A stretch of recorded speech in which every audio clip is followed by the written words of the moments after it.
जय श्री कृष्ण। मित्रों, जीवन की राह में एक गहरी बात हमेशा याद रखिए।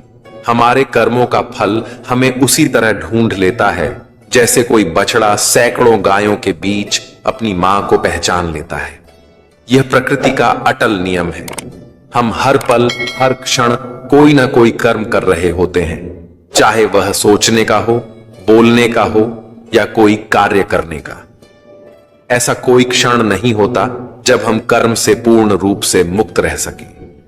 कुछ कर्म ऐसे होते हैं जो छल, स्वार्थ और झूठ से भरे होते हैं, जबकि कुछ कर्म कर्तव्य बोध, सेवा और समर्पण से प्रेरित होते हैं।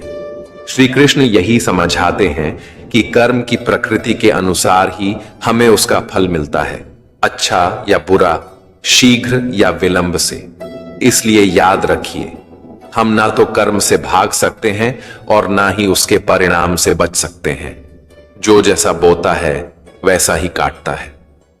नमस्कार मित्रों, एक बार फिर से आपका हार्दिक स्वागत है श्रीमद् भगवत गीता की एक शानदार श्रृंखला जिसका नाम है भगवत गीता की सीख। आज हम जानेंगे कि श्रीमद् भगवत गीता के तीसरे अध्याय से हमें क्या सीख मिलती है, और वह भी बहुत ही सरल भाषा और आसान शब्दों में, ताकि हर कोई इस गूढ़ ज्ञान को समझ सके और अपने जीवन में उतार सके।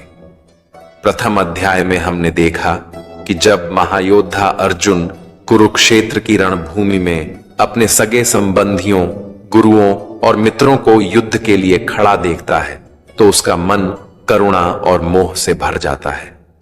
वह अपने धनुष को एक ओर रख देता है और हताश होकर रथ के पिछले हिस्से में बैठ जाता है, युद्ध करने से स्पष्ट रूप से इनकार कर देता है। वहीं दूसरे अध्याय में भगवान श्री कृष्ण अर्जुन को गहराई से समझाते हैं कि उसका सच्चा धर्म, उसका कर्तव्य उसे यही आदेश देता है कि वह अन्याय के विरुद्ध खड़ा हो और युद्ध भूमि में उतरकर धर्म की रक्षा करे। इस अध्याय में श्री कृष्ण अर्जुन के समक्ष दो महत्वपूर्ण मार्ग रखते हैं। पहला है निष्काम कर्म योग, जिसमें फल की इच्छा छोड़कर कर्म किया जाता है, और दूसरा है ज्ञान योग, जो आत्मा, परमात्मा और संसार के सत्य को जानकर वैराग्य की ओर ले जाता है।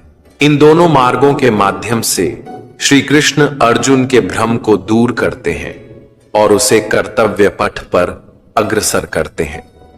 मित्रों, श्रीमद् भगवत गीता के तीसरे अध्याय में हम जानेंगे कि ऐसी कौन सी दो शक्तियां हैं जो आपको इस संसार में कुछ भी प्राप्त करने की सामर्थ्य देती है। हम यह भी समझेंगे कि वास्तव में हम हैं क्या और अपने मन को वश में कैसे करें, कैसे हम अपनी बुरी आदतों से मुक्ति पा सकते हैं और अपने इच्छित लक्ष्य को प्राप्त कर सकते हैं। तो आइए चलते हैं श्रीमद् भगवत गीता के तीसरे अध्याय की इस दिव्य और गहन यात्रा पर। यह अध्याय है कर्म योग। इस अध्याय में भगवान श्री कृष्ण अर्जुन को यह बोध कराते हैं कि प्रत्येक जीव अपनी स्वाभाविक प्रकृति और गुणों के अनुसार ही कर्म करने के लिए बाध्य है। कोई भी व्यक्ति ऐसा नहीं है जो एक क्षण के लिए भी बिना कर्म के रह सके।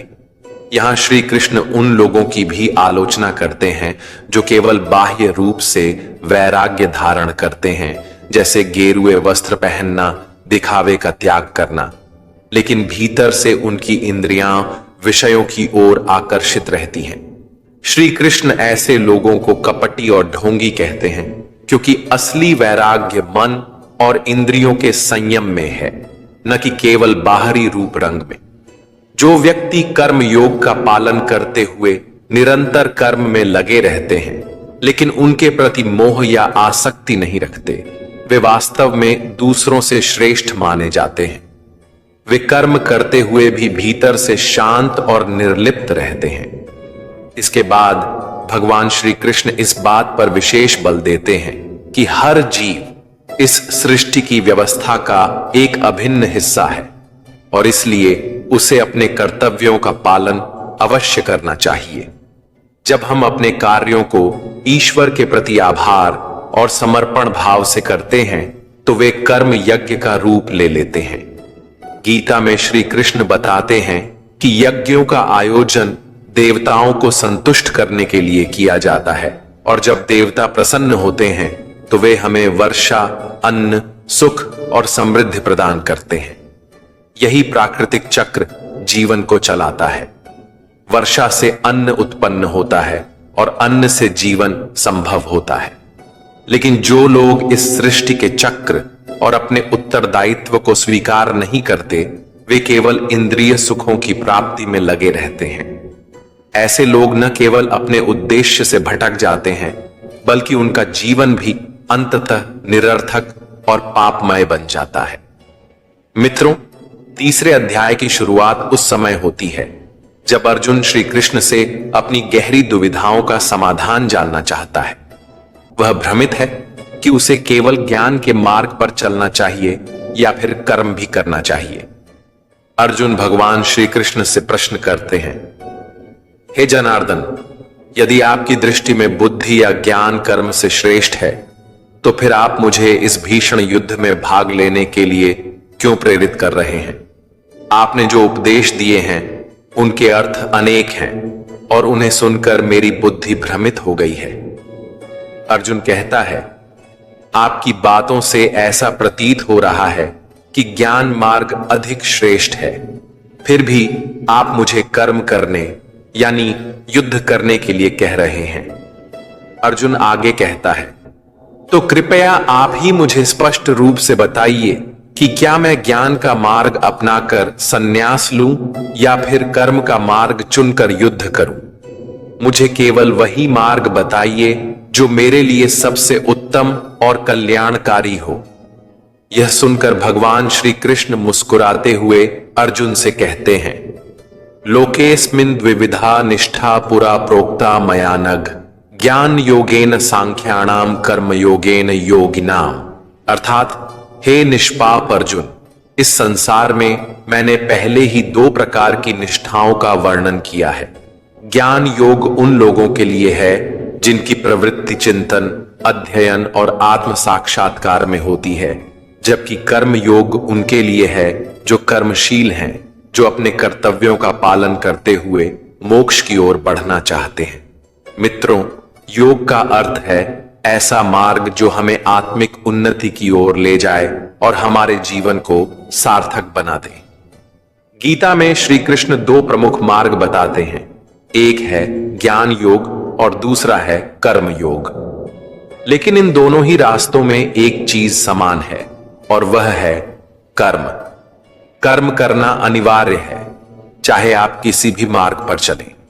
इसीलिए श्री कृष्ण स्पष्ट रूप से कहते हैं, न कर्मणाम नारंभान नैष्कर्म्यम पुरुषोष्णुते न च सन्न्यसनादेव सिद्धिम समधिगच्छति। अर्थात, ना तो केवल कर्म न करने से कोई व्यक्ति कर्मों से मुक्त हो सकता है और ना ही मात्र बाह्य रूप से संन्यास लेने से कोई परम सिद्ध या ज्ञान की अवस्था प्राप्त कर सकता है। भगवान श्री कृष्ण अर्जुन से कहते हैं, चाहे तुम्हें ज्ञान योग बेहतर लगे या कर्म योग, दोनों ही स्थितियों में तुम्हें कर्म तो करना ही पड़ेगा। केवल सोच लेने से या ज्ञान के पथ पर चलने की कल्पना करने से सिद्ध प्राप्त नहीं होती। कई लोग सोचते हैं, हम तो अब कोई कर्म नहीं करते, हम निष्कर्म हो गए हैं। और कुछ लोग कहते हैं, हम तो ज्ञान योग के अनुयायी हैं, हमें सब कुछ ज्ञात है। लेकिन श्री कृष्ण इन दोनों भ्रमों को तोड़ते हैं।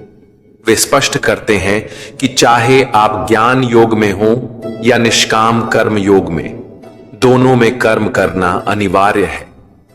भगवान श्री कृष्ण अर्जुन से अत्यंत गहराई और भाव से कहते हैं कि यदि कोई व्यक्ति यह दावा करता है कि वह अहम ब्रह्मास्मि की अवस्था में पहुंच चुका है और अब उसे कोई कर्म करने की आवश्यकता नहीं है, तो वह व्यक्ति केवल दिखावा कर रहा है। वह अहंकार और भ्रम से भरा हुआ है, क्योंकि इस संसार में कोई भी मनुष्य ऐसा नहीं है जो एक क्षण के लिए भी पूरी तरह निष्क्रिय रह सके। श्री कृष्ण अर्जुन को समझाते हैं कि हर जीव प्रकृति द्वारा उत्पन्न गुणों के अधीन होकर ही कर्म करता है। अर्जुन, तुम भी एक मनुष्य हो। चाहे तुम चाहो या ना चाहो, तुम्हारे शरीर से कर्म तो होते ही रहेंगे। तुम्हारा सांस लेना, भोजन करना, सोचना, ये सभी भी कर्म ही है। और जब तक यह शरीर है तब तक तुम पूरी तरह निष्क्रिय नहीं रह सकते। श्री कृष्ण अर्जुन को याद दिलाते हैं कि तुम एक क्षत्रिय हो और तुम्हारा धर्म है कि तुम अन्याय और अधर्म के विरुद्ध खड़े हो। यदि तुम इस युद्ध से पीछे हटते हो तो तुम न केवल अपने धर्म से विमुख होगे बल्कि अपने अस्तित्व से भी मुंह मोड़ लोगे।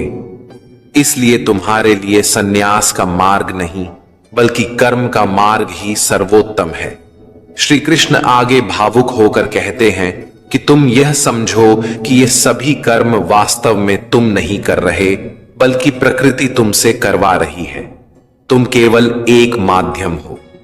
जब तुम यह जान जाओगे कि तुम स्वयं कर्ता नहीं हो बल्कि केवल एक साक्षी हो, तभी तुम फल की इच्छा से मुक्त होकर एक सच्चे कर्मयोगी बन सकोगे।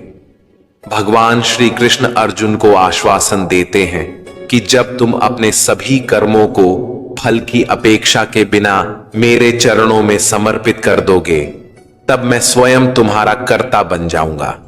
और जब मैं तुम्हारा कर्ता बन जाऊंगा तो तुम्हें वह सब कुछ प्रदान करूंगा जिसकी तुम्हें जरूरत होगी।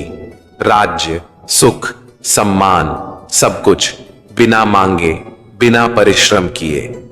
लेकिन यदि तुम कर्म से बचते हुए केवल भोग चाहते हो तो तुम एक चोर कहलाओगे और तब तुम कभी मुझसे, परमात्मा से नहीं जुड़ पाओगे। श्री कृष्ण अंत में कहते हैं कि जिस प्रकार महान आत्माएं खाने के लिए नहीं जीती बल्कि जीने के लिए खाती हैं, उसी प्रकार तुम्हें भी परिणाम के लिए नहीं बल्कि धर्म और लोक कल्याण के लिए युद्ध करना चाहिए। यही सच्चा कर्म योग है और यही जीवन का वास्तविक धर्म। हे अर्जुन, तुम मनुष्यों में सबसे महान हो, श्रेष्ठ हो, तेजस्वी हो और योग्य भी। इसलिए तुम्हारे कर्म सिर्फ तुम्हारे नहीं रह जाते, वे एक आदर्श बन जाते हैं। जैसा तुम करोगे ठीक वैसा ही तुम्हारी संतानें करेंगी और वही कार्य आने वाली पीढ़ियों का मार्गदर्शन करेगा। तुम केवल स्वयं के लिए नहीं, पूरी मानवता के लिए उदाहरण हो। देखो मुझे, मैं स्वयं भगवान हूं। मुझे कोई भी कर्म करने की आवश्यकता नहीं है, न कोई अपेक्षा है, न कोई बंधन। फिर भी मैं निरंतर कर्म करता हूं। क्यों? क्योंकि मनुष्य की आत्मा मेरा ही एक अंश है। यदि मैं कर्म करना छोड़ दूं तो यह पूरी सृष्टि कर्महीन होकर विनाश की ओर बढ़ जाएगी। इसलिए मैं स्वयं कर्म करता हूं ताकि मनुष्य मुझसे प्रेरणा ले सके और अपने जीवन को धर्ममय बना सके। श्री कृष्ण अर्जुन से कहते हैं, यदि तुम्हारे साथ कोई न खड़ा हो, कोई तुम्हारी आलोचना करे, अपमान करे या तुम्हारी राह में बाधाएं डाले, तब भी तुम बिना विचलित हुए अपना कर्म करते जाओ। क्योंकि जब कोई सच्चा कर्मयोगी बिना किसी स्वार्थ और द्वेष के केवल कर्तव्य में लगा रहता है तो समय के साथ वही आलोचक भी उसकी प्रशंसा करने लगते हैं, उसका अनुसरण करने लगते हैं। श्री कृष्ण कहते हैं, मयि सर्वाणि कर्माणि सन्न्यस्य अध्यात्म चेतसा निराशीर निर्ममो भूत्वा युध्यस्व विगतज्वरः। अर्थात हे अर्जुन, अपने समस्त कर्म मुझे अर्पित कर दो और निरंतर मुझे परमात्मा रूप में स्मरण करते हुए कामनाओं और ममता से मुक्त होकर अपने भीतर के मानसिक कष्टों को त्याग कर इस धर्म युद्ध में पूरे उत्साह से खड़े हो जाओ। क्योंकि जो व्यक्ति यह समझता है कि वह स्वयं ही सब कुछ कर रहा है, उससे बड़ा मूर्ख और पीड़ित कोई नहीं होता। वह न केवल दुखी होता है बल्कि दूसरों को भी भ्रमित करता है। और ज्ञानी जन ऐसे अज्ञानी लोगों से विवाद नहीं करते, उन्हें केवल दया की दृष्टि से देखते हैं। इसलिए हे अर्जुन, तू अपने कर्मों के बंधन में मत उलझ, न मोह रख, न पछतावा कर, न आशा बांध, केवल अपना कर्म कर पूरे समर्पण भाव से, बिना किसी अपेक्षा के, क्योंकि यही सच्चा धर्म है। हे अर्जुन, हमेशा यह बात हृदय में बिठा लो कि अपने धर्म और कर्तव्य का पालन चाहे उसमें थोड़ी सी भी कमी क्यों न रह जाए, फिर भी दूसरों के धर्म को अपनाने से कहीं अधिक श्रेष्ठ और कल्याणकारी होता है, क्योंकि अपना धर्म हमारे स्वभाव के अनुकूल होता है, जबकि दूसरे का धर्म चाहे कितना भी आकर्षक क्यों न लगे, अंततः वह हमें भ्रम, विफलता और दुख की ओर ही ले जाता है। अर्जुन ने गहरे भाव से पूछा, भगवान, यदि मनुष्य वास्तव में आपके ही अंश हैं, तो फिर उससे गलतियां क्यों होती हैं? वह बुरे कर्म क्यों करता है? यह प्रश्न केवल अर्जुन का नहीं, यह हर मनुष्य के भीतर उठने वाला प्रश्न है कि जब हम ईश्वर के अंश हैं, तो फिर हमसे पाप क्यों होते हैं? भगवान श्री कृष्ण बड़े धैर्य और करुणा से उत्तर देते हैं, हे अर्जुन, यह मनुष्य का शरीर भोग विलास की ओर स्वाभाविक रूप से आकर्षित होता है, क्योंकि उसकी प्रकृति ही ऐसी है। जब उसकी इच्छाएं पूरी नहीं होती तो वह क्रोध से भर जाता है। जैसे धुएं के कारण अग्नि छिप जाती है, वैसे ही कामना और क्रोध के कारण मनुष्य की बुद्धि ढक जाती है और वह धर्म, कर्तव्य और परमात्मा को देख ही नहीं पाता। श्री कृष्ण कहते हैं, इन्हीं कामनाओं और क्रोध के वश में आकर मनुष्य अपनी इंद्रियों और मन पर नियंत्रण खो देता है और कई बार ना चाहते हुए भी गलतियां कर बैठता है। और फिर भगवान अर्जुन को एक महान सत्य से परिचित कराते हैं, हे अर्जुन, तू यह सदा याद रखना कि इस शरीर से अधिक शक्तिशाली है इसकी इंद्रियों से भी ज्यादा बलवान है मन से भी ऊंचा स्थान है बुद्धि का, और इन सब से भी श्रेष्ठ और परम है तू, आत्मा। इसीलिए हे अर्जुन, तू आत्मा के बल से अपनी बुद्धि को वश में कर, बुद्धि से अपने चंचल मन को नियंत्रित कर, मन से इंद्रियों को संयमित कर, और फिर तेरी इंद्रियां तुझे सही दिशा में कर्म करने के लिए प्रेरित करेंगी। मित्रों, आइए आज हम भगवान श्री कृष्ण की कही हुई उन दिव्य बातों को आधुनिक जीवन के दृष्टिकोण से एक भाव के साथ समझने की कोशिश करें। इस संसार में हर परिणाम केवल दो चीजों से आता है, ज्ञान और कर्म, अर्थात आपकी सोच और आपकी मेहनत। लेकिन ये दोनों अलग अलग अस्तित्व रखते हैं। जब हम ज्ञान और कर्म को एक साथ संतुलन में जीना सीख लेते हैं, तभी जीवन में सच्चा परिवर्तन आता है। आज की तेज रफ्तार जिंदगी में जहां हर कोई किसी न किसी दौड़ में शामिल है, वहां यह अत्यंत आवश्यक हो जाता है कि हम केवल कर्म न करें, बल्कि उस कर्म को सही ज्ञान से जोड़कर करें। ज्ञान का अर्थ केवल किताबें रटना या परीक्षा पास करना नहीं है। सच्चा ज्ञान यह है कि हम स्वयं को पहचानें, हमारा लक्ष्य क्या है, हमारी क्षमताएं और कमजोरियां क्या हैं, और हम किन उपायों व रणनीतियों से उस लक्ष्य तक पहुंच सकते हैं। जब हम स्वयं की पहचान कर लेते हैं, तभी हमारा ज्ञान योग शुरू होता है, यानी चेतन अवस्था में आत्म जागरूकता के साथ आगे बढ़ना। परंतु इससे भी बड़ा और गहरा सत्य यह है कि हम यह शरीर नहीं है, हम आत्मा है, एक शुद्ध, शांत और परम चेतना। हमारे विचार, भावनाएं, इच्छाएं और कर्म, इन सब से ऊपर है हमारा आत्म स्वरूप। जब हम आत्मा की चेतना में आकर कर्म करते हैं, तो हमारे भीतर से भय, चिंता, अस्थिरता और भ्रम सब समाप्त हो जाते हैं।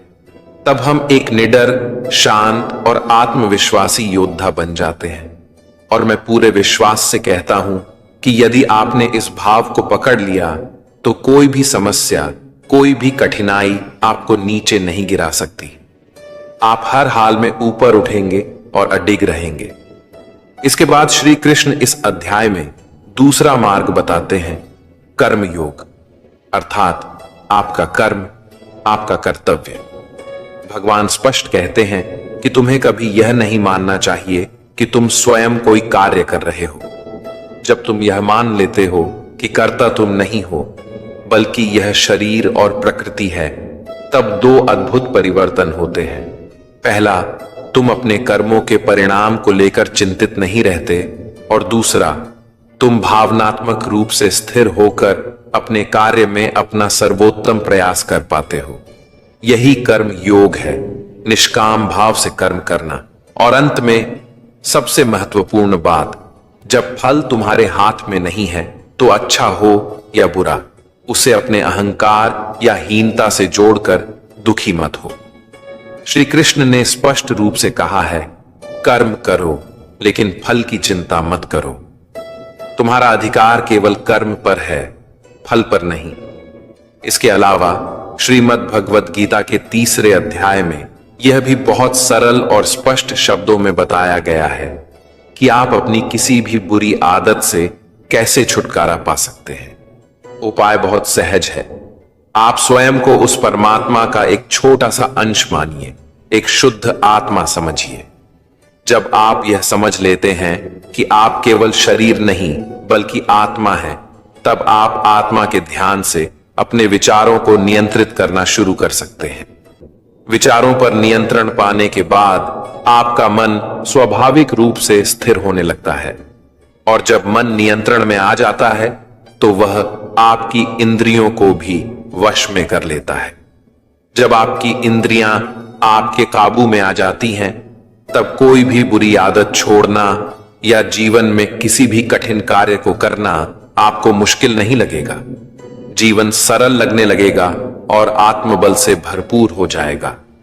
मित्रों, मुझे पूरी आशा है कि श्रीमद् भगवद गीता के 3 अध्याय की यह सहज, भावनात्मक और प्रेरणादायक व्याख्या आपके हृदय को अवश्य स्पर्श की होगी। आपने इस अध्याय से क्या अनुभव किया, क्या सीखा? कृपया हमें कमेंट करके अवश्य बताएं। यदि कहीं कोई त्रुटि रह गई हो या कोई बात अधूरी रह गई हो तो मैं विनम्रता पूर्वक क्षमा चाहता हूं। यदि आपको यह प्रस्तुति अच्छी लगी हो तो इसे लाइक और शेयर करना न भूलें। साथ ही चैनल को सब्सक्राइब जरूर करें और घंटी का बटन दबाएं ताकि आने वाले सभी श्रीमद् भगवद गीता से जुड़े ज्ञानवर्धक और जीवन को प्रेरित करने वाले वीडियो आप तक बिना किसी रुकावट के पहुंचते रहें। बहुत जल्द हम फिर मिलेंगे श्रीमद् भगवद गीता के 4 अध्याय की एक और सरल, गूढ़ और मन को छू लेने वाली व्याख्या के साथ। तब तक के लिए स्वस्थ रहिए, प्रसन्न रहिए और आत्मा से जुड़े रहिए। जय श्री राधे कृष्ण। राधे राधे।